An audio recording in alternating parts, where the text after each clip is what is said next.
Saludos muchachos. En este video les voy a hablar de la deflación de manera muy general. La deflación está asociada frecuentemente con las recesiones y crisis económicas y financieras de un país.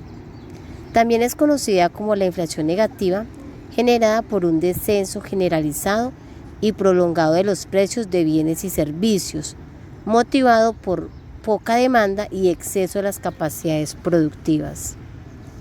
La deflación representa una reducción en la actividad económica, un aumento de desempleo, aumento en la incertidumbre económica, aumento de los intereses reales por caída de precios y, obvio, caída de la demanda. Y es que al caerse la demanda, las empresas reducen los precios de los productos o servicios, generando disminución de sus costos y por consiguiente disminución en las utilidades, lo que conlleva además a la reducción de la planta de personal, convirtiéndose en un círculo vicioso. El desajuste entre la oferta y la demanda suele suceder por dos motivos o causas. Insuficiencia de la demanda. Las crisis económicas y financieras provocan bajo poder adquisitivo entre las personas, quienes dejan de adquirir productos o servicios y priorizan el consumo a las necesidades básicas. El gran ejemplo de esto es la Gran Depresión de Estados Unidos a finales de los años 20, en donde el IPC, índice de precios al consumidor, se redujo en un 24% entre agosto de 1929 y marzo de 1933. Exceso de la oferta. Es originado por cambios estructurales en la economía mundial que impliquen un incremento de la productividad o de la competencia entre las empresas. También por el exceso de productos en el mercado a raíz de la desaparición de barreras comerciales o tratado de libre comercio y bajos aranceles en las importaciones que afectan el mercado nacional. La deflación es un fenómeno económico poco frecuente en el siglo XX. Los casos más relevantes fueron la Gran Depresión de Estados Unidos en los años 20, como ya les había indicado.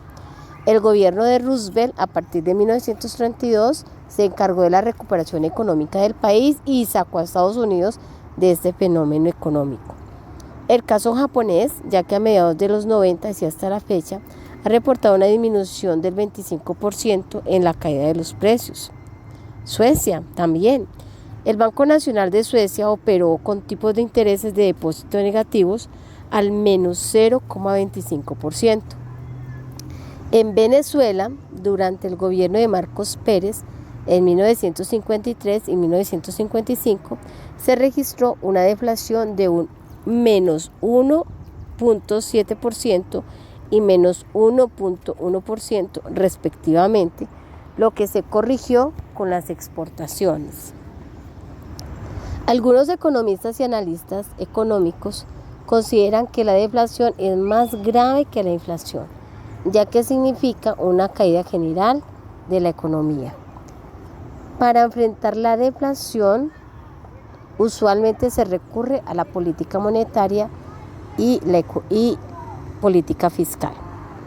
En cuanto a la política monetaria, consiste en disminuir el valor del dinero, colocando más dinero en circulación, disminuyendo las tasas de interés, lo que incentiva al crédito de consumo y de inversión, reactivando a su vez la demanda. Y es que la verdad, cuando se bajan las tasas de intereses en la captación o ahorro, pues las personas preferirán invertir su dinero que ahorrarlo, ¿no? En lo referente a la política fiscal, se supone un aumento del gasto público, una reducción de los impuestos y aumento de las transferencias. Es así como el sector público se convierte en un generador importante de empleo. La reducción del impuesto incentiva también el consumo y estas transferencias que hace el gobierno a las diferentes entidades como departamentos municipales, distritales y municipales incentivan el empleo y el consumo. Realmente la principal consecuencia de la deflación es el desempleo, ya que sin poder adquisitivo, a pesar de que los precios estén bajos, habrá prioridad en el consumo de necesidades básicas. Actualmente la pandemia y la crisis económica que la acompaña han generado el temor en el mundo a la caída generalizada y prolongada de los precios. Sin embargo, la situación económica en el mundo es atípica y se propende tomar medidas urgentes para estabilizar las finanzas. Y es que el confinamiento, el desempleo, la incertidumbre y el miedo al contagio ha cambiado la cultura de consumo y hay precios de algunos productos que han subido y de otros que también han bajado. Pero aún así, considero que es anticipado hablar de una deflación producto de la crisis económica generada por la pandemia. Bien, muchachos, como siempre es un gusto poderlos acompañar en su proceso formativo. Les comparto las fuentes de consulta que tomé en cuenta para el video y muchas gracias.